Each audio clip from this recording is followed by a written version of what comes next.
what you are going to find over time is that you're mostly going to be using 2 or 3 different sample settings for your routine monitoring.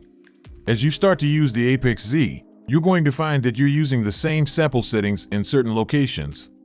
What we did, so that you don't have to re-enter those sample parameters every time you do routine monitoring, is we made it possible to save samples as presets. Some of you might know the terminology as recipes, but it's simply saving all of the settings for your sample, and the way that you do that is super easy. You just go into the settings screen and there's a tab on the right called Presets. So, you're going to go ahead and press the Preset button. You'll hit the plus button at the top to add a new preset, and you're presented with the same manual settings screen. So, very simply, you're going to go in here, leave it as a 1-minute sample, then change your cycles to 3.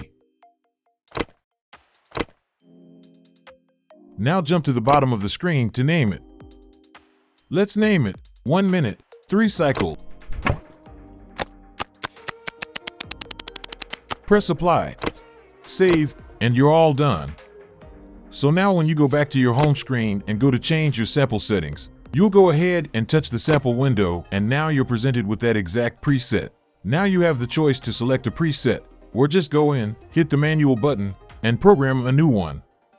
So that's the way that you change the sample settings on the ApexZ. Utilizing the presets option makes it so you don't have to enter those parameters manually for your routine monitoring.